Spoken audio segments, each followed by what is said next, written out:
Bhavan, आप Delhi, हम speaking on the budget. Let's चर्चा hear कर रहे it. थे। आप में से भी बहुत लोगों को याद होगा। और चर्चा के केंद्र में विषय रहता था गेटिंग ग्रोथ बैक। उसी के इर्द गिर्द हमारी चर्चा रहती थी। और तब मैंने आपसे कहा था कि भारत बहुत ही जल्द विकास के पथ पर दौड़ेगा। और आज भारत किस ऊंचाई पर है? आज भारत 8% की रफ्तार से ग्रो कर रहा है।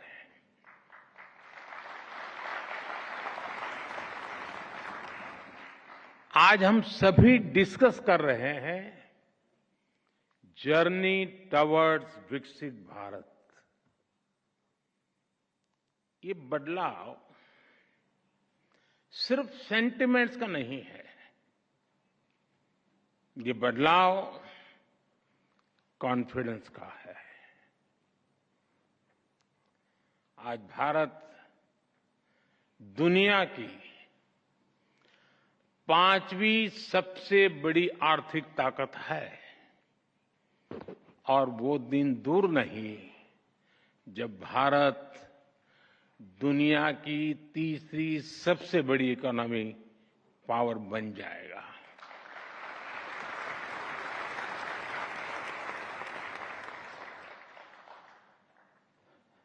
मैं जिस बिरादरी से आता हूं, उस बिरादरी की एक पहचान बन गई है कि चुनाव के पहले जो बातें करते हैं, चुनाव के बाद भुला देते हैं। लेकिन मैं उस बिरादरी में अपवाद हूं। और इसलिए मैं आपको याद कराता हूं कि मैंने कहा था कि मेरे तीसरे टर्म में देश तीसरे नंबर की इकोनॉमी बनेगा।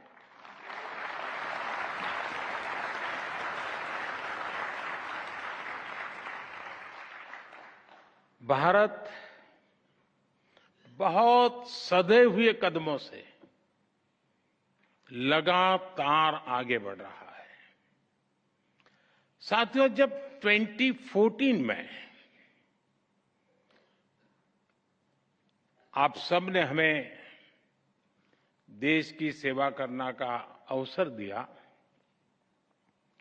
14 में जब हमारी सरकार बनी, तो सबसे बड़ा प्रश्न यही था कि इकोनॉमी को वापस पटरी पर कैसे लाएं। 2014 के पहले की फ्रेजाइल 5 वाली स्थिति और लाखों करोड़ के घोटालों के बारे में यहां हर किसी को पता है। हमारी इकोनॉमी की क्या स्थिति थी,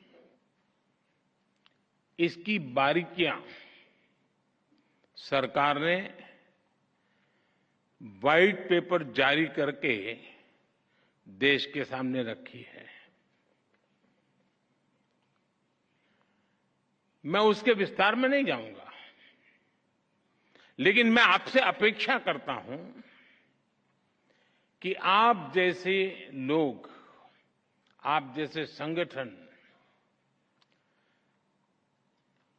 उस पर जरूर अध्ययन करें, आपके यहां डिबेट करें कि हम कहां खड़े थे और कैसी बीमारियों के शिकार हो गए थे। भारत और भारत की इंडस्ट्री को उस महासंकट से निकालकर हम इस ऊंचाई पर लाए हैं। अभी कुछ दिन पहले ही बजट आया है और मैं देख रहा था, एक अच्छा डॉक्यूमेंट आपका बना है। मैं अभी देख रहा था, मैं जरूर अध्ययन करूंगा उसका। और जब बजट अभी आया है, आप भी बजट की चर्चाओं में अभी भी व्यस्त हैं, तब बजट से जुड़े ही कुछ फैक्ट्स मैं आज आपके सामने रखना चाहूंगा। फ्रेंड, 2013-14 में जब पिछली सरकार का आखिरी बजट आया था, डॉक्टर मनमोहन सिंह जी के सरकार का लास्ट बजट, वो 16 लाख करोड़ रुपए का था, 16 लाख करोड़। आज हमारी सरकार में ये बजट 3 गुना बढ़कर 48 लाख करोड़ रुपया पहुंच गया है।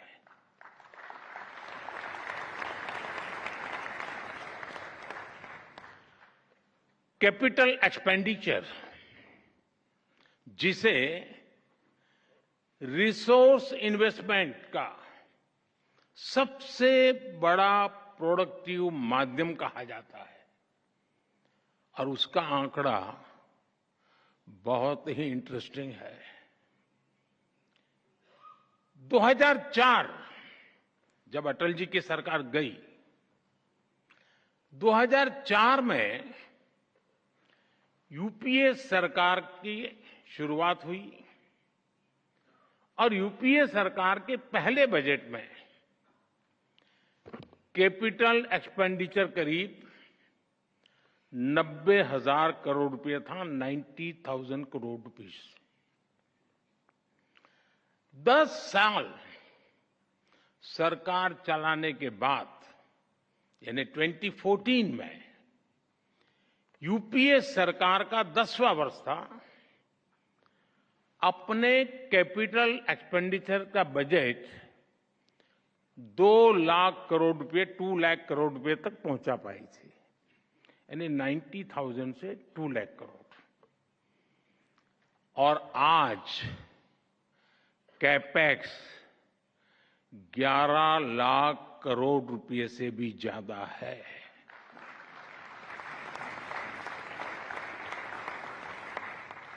यानी 2004 टू 2014 के 10th ईयर में कैपेक्स किसी तरह दुगुने पर पहुंचा था, जबकि हमारी सरकार में कैपेक्स 5 गुना ज्यादा से बढ़ा है।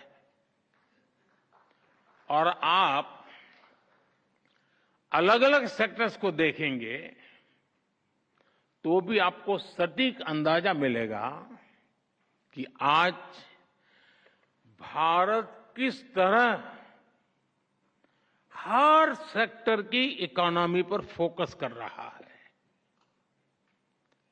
पहले की सरकार के 10 साल की तुलना में हमारी सरकार ने रेलवे का बजट 8 गुना बढ़ाया है, हाईवेज का बजट 8 गुना बढ़ाया है, एग्रीकल्चर का बजट 4 गुना से ज्यादा बढ़ाया है, और डिफेंस का बजट 2 गुने से अधिक बढ़ाया है। और साथियों, हर सेक्टर में बजट में ये रिकॉर्ड बढ़ोतरी और साथ साथ टैक्स में रिकॉर्ड कटौती करने के बाद की गई है। 2014 में 1 करोड़ रुपए कमाने वाली एमएसएमईज को प्रिजम्पटिव टैक्स देना होता था, 1 करोड़। अब 3 करोड़ रुपए तक की आय वाली एमएसएमईज भी इसका लाभ उठा सकती है। 2014 में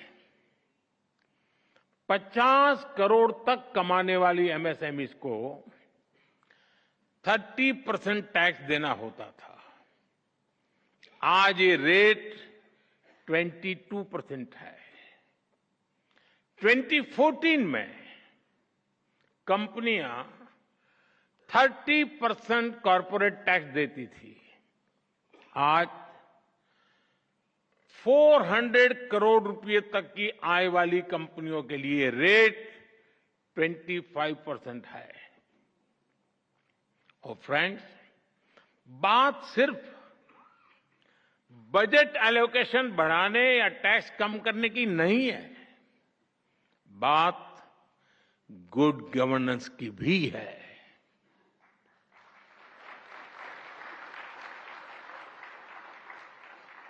मैं आपको एक उदाहरण देता हूं।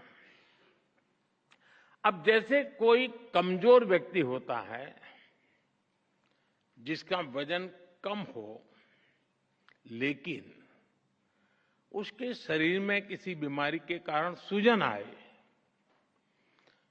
और पहले की तुलना में जरा कपड़े छोटे होने लग जाए, लेकिन क्या उसको हम हेल्दी कहेंगे क्या?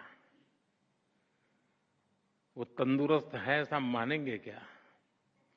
वो देखने में भले ही बहुत स्वस्थ लगे, लेकिन हकीकत में तो वो कमजोर होता ही है। 2014 से पहले के बजट का भी ऐसा ही हाल था। तब बजट में बड़ी बड़ी घोषणाएं इसलिए की जाती थी कि दिखाया जा सके कि अर्थव्यवस्था की सेहत अच्छी है, लेकिन सच्चाई ये थी कि बजट में जो घोषणाएं होती थी वो भी जमीन पर पूरी तरह नहीं उतर पाती थी। ये लोग इंफ्रास्ट्रक्चर के लिए तय की गई राशि को भी पूरी तरह खर्च नहीं कर पाते थे। जब घोषित करते थे तो हेडलाइन लेते थे,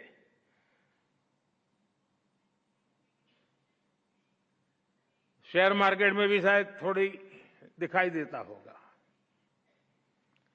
योजनाओं को तय समय पर पूरा करने पर भी पहले की सरकारों का कोई जोर नहीं था। हमने 10 वर्षों में इस स्थिति को बदला है। हमारी सरकार जिस स्पीड और स्केल इसके साथ इंफ्रास्ट्रक्चर का निर्माण कर रही है, आप सब उसके गवाह हैं। यह अभूतपूर्व है। साथियों, आज हम जिस दुनिया में रह रहे हैं वहां बहुत सारी अनिश्चितताओं से भरी हुई है, और ऐसी दुनिया में भारत जैसी ग्रोथ और स्टेबिलिटी होना एक्सेप्शन है। ऐसी अनिश्चितता के समय में भी भारत के फॉरेन एक्सचेंज रिजर्व्स में अच्छी खासी वृद्धि हुई है। आज जब सारे देश लो ग्रोथ या हाई इन्फ्लेशन से जूझ रहे हैं, उन परिस्थितियों में भारत हाई ग्रोथ और लो इन्फ्लेशन वाला इकलौता देश है। इतनी बड़ी महामारी के बावजूद भारत का फिस्कल प्रूडेंस पूरी दुनिया के लिए रोल मॉडल है। Global good and service export में भारत का कंट्रीब्यूशन लगातार बढ़ रहा है। ग्लोबल ग्रोथ में आज भारत का शेयर 16% हो गया है।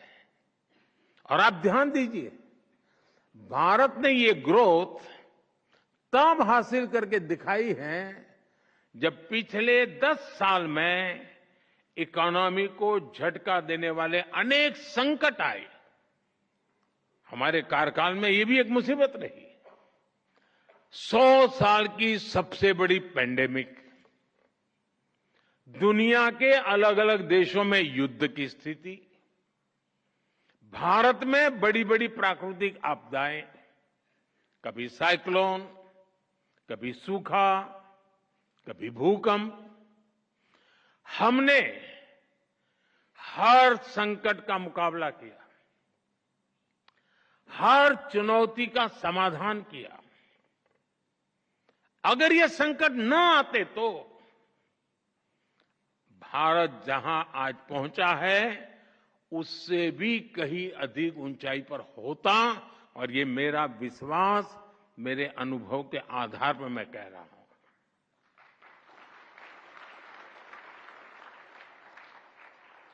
साथियों, आज देश विकसित भारत के संकल्प को लेकर चल रहा है। बीते 10 वर्षों में 25 करोड़ लोग गरीबी से बाहर निकले हैं। हम देश के नागरिकों की ईज ऑफ लिविंग पर फोकस कर रहे हैं। हम देश के नागरिकों की क्वालिटी ऑफ लाइफ पर फोकस कर रहे हैं। साथियों, इंडस्ट्री 4.0 को ध्यान में रखते हुए हमारा बहुत अधिक फोकस स्किल डेवलपमेंट और एम्प्लॉयमेंट पर हमने केंद्रित किया है। आज देश के युवाओं में एक मिजाज बना है कि अपने दम पर कुछ करके दिखाना है। इसमें मुद्रा योजना हो, स्टार्टअप इंडिया अभियान हो, स्टैंड अप इंडिया हो, युवाओं की बहुत मदद कर रही है। मुद्रा योजना से लगभग मदद लेकर के 8 करोड़ से ज्यादा साथियों ने पहली बार कोई बिजनेस शुरू किया है। देश में आज करीब 1,40,000 स्टार्टअप्स हैं और इनमें लाखों युवा काम कर रहे हैं, नए नए साहस कर रहे हैं। इस बजट में भी जिस 2 लाख करोड़ रुपए के पीएम पैकेज की घोषणा हुई है, चारों तरफ उसकी वाहवाही हो रही है, खूब प्रशंसा हो रही है। इसका सीधा लाभ 4 करोड़ से अधिक युवाओं को मिलने का। ये पीएम पैकेज होलिस्टिक और कॉम्प्रिहेंसिव है। ये टुकड़ों में नहीं है, ये इंटरलिंक है, एंड टू एंड एक सॉल्यूशन है। इसका विजन स्पष्ट है। भारत की मैन पावर ग्लोबली कॉम्पिटिटिव हो, भारत का प्रोडक्ट ग्लोबली कॉम्पिटिटिव हो और सिर्फ क्वालिटी नहीं बल्कि वैल्यू की दृष्टि से भी वो कॉम्पिटिटिव हो। हमारे युवाओं की स्किल बढ़े, उनका एक्सपोजर बढ़े, उन्हें आसानी से रोजगार मिले, इसके लिए हम इंटर्नशिप स्कीम लेकर आए हैं। एम्प्लॉयमेंट जनरेशन करने वाले आप जैसे जो लोग हैं, उनको लार्ज स्केल पर इंसेंटिव मिले, इसका भी हमने ध्यान रखा है। इसलिए ही सरकार ने ईपीएफओ कंट्रीब्यूशन में इंसेंटिव की घोषणा की है। साथियों, हमारी सरकार का इंटेंट और कमिटमेंट एकदम साफ है। हमारे डायरेक्शन में कोई डायवर्जन नहीं है। चाहे नेशन फर्स्ट ये हमारा कमिटमेंट हो, चाहे $5 ट्रिलियन इकोनॉमी का संकल्प हो, चाहे सैचुरेशन अप्रोच को हम अचीव करने का इरादा लेके चले हो, चाहे जीरो इफेक्ट जीरो डिफेक्ट की बात हो, चाहे आत्मनिर्भर भारत का हमारा दृढ़ संकल्प हो, चाहे विकसित भारत के विराट संकल्प के लिए हमारी लंबी दौड़ हो, हम इसके लिए पूरे फोकस के साथ काम कर रहे हैं। हम योजनाओं को निरंतर विस्तार देते हैं, उनकी प्रोग्रेस की समीक्षा करते हैं। आप सरकार की अप्रोच, विकास के प्रति हमारे कमिटमेंट को भली भांति जानते हैं। हम हर बार नए माइलस्टोन्स गढ़ रहे हैं। इसलिए इंडस्ट्री से भी मेरी यही अपेक्षा है कि वो सरकार के साथ कंधे से कंधा मिलाकर विकसित भारत के सपने को साकार करने के लिए सरकार के साथ स्पर्धा करे, सरकार को भी पीछे रख देकर जीत हासिल करे, ये मेरी आपसे अपेक्षा है।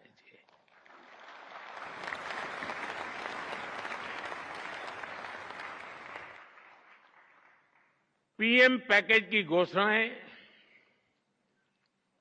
ये हम दोनों, चाहे सरकार हो या इंडस्ट्री, ये हमारा साझा दायित्व के रूप में हमें तेज गति से आगे बढ़ाना है। मुझे आप पर पूरा भरोसा है। साथियों, इस बार के बजट का एक और पहलू है जो विकसित भारत की हमारी जर्नी को ताकत देगा। ये विषय है मैन्युफैक्चरिंग। आप सभी ने देखा है कि 10 साल में भारत का मैन्युफैक्चरिंग इकोसिस्टम कैसे ट्रांसफॉर्म हुआ है। हमने मेक इन इंडिया जैसा महत्वाकांक्षी अभियान शुरू किया। हमने अनेक सेक्टर्स में एफडीआई नियमों को सरल किया।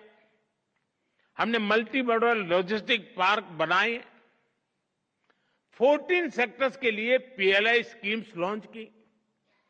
ऐसे निर्णयों ने मैन्युफैक्चरिंग सेक्टर का आत्मविश्वास नई ऊंचाई पर पहुंचाया है।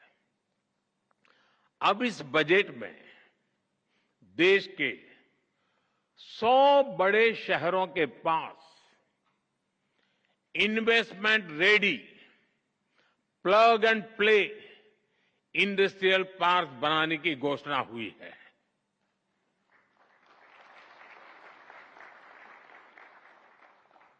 ये 100 शहर विकसित भारत के नए ग्रोथ हब बनेंगे।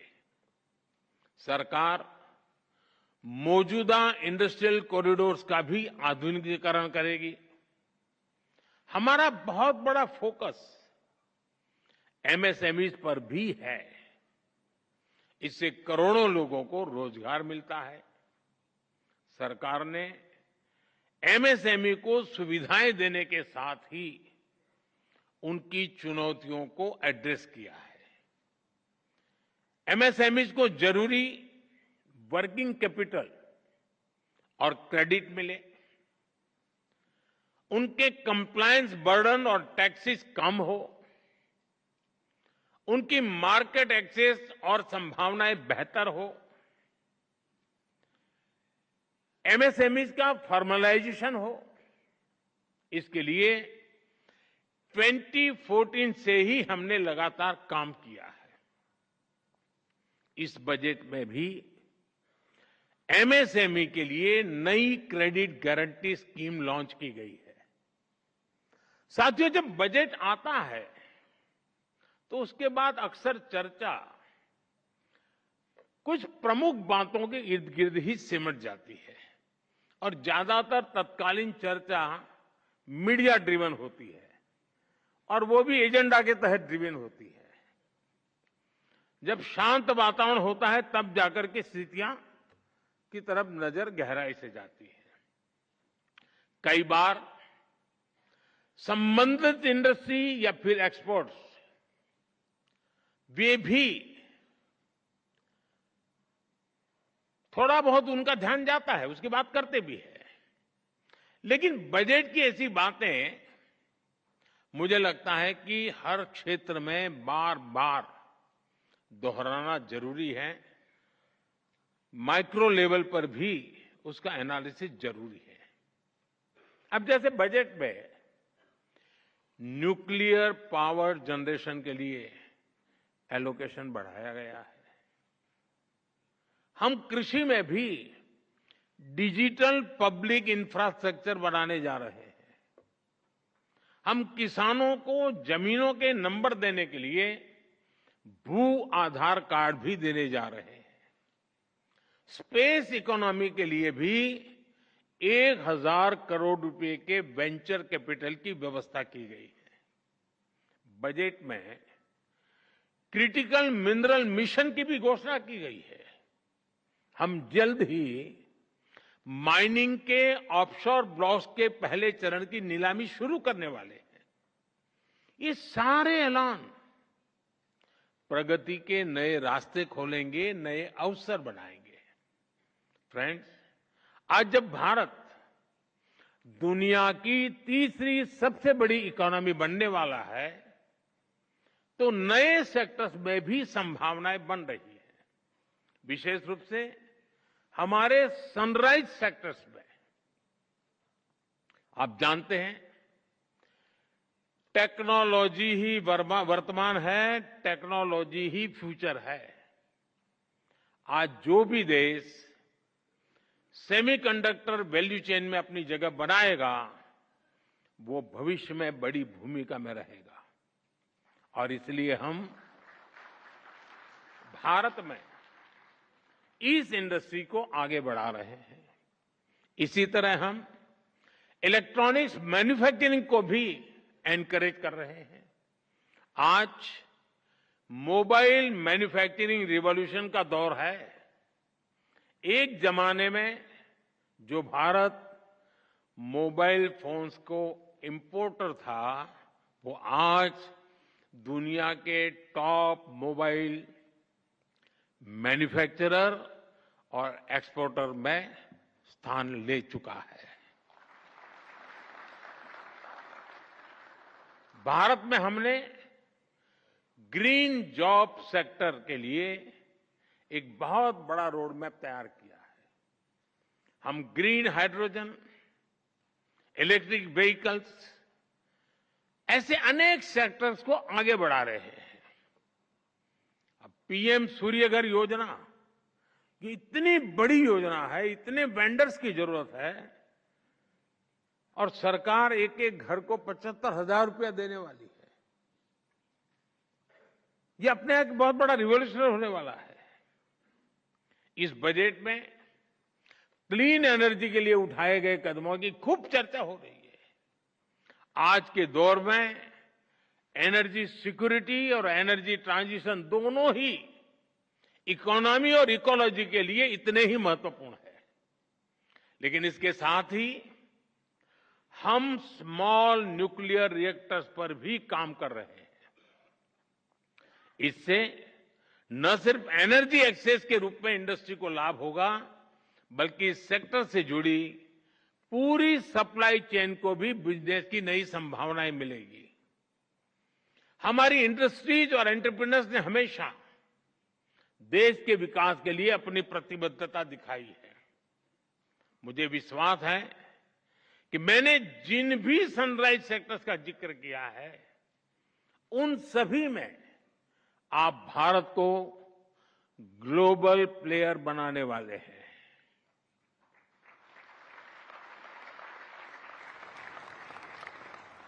और ये मेरे लिए ग्लोबल प्लेयर शब्द भर नहीं है जी। मैं साफ मानता हूं, मेरा देश ग्लोबल प्लेयर बनेगा।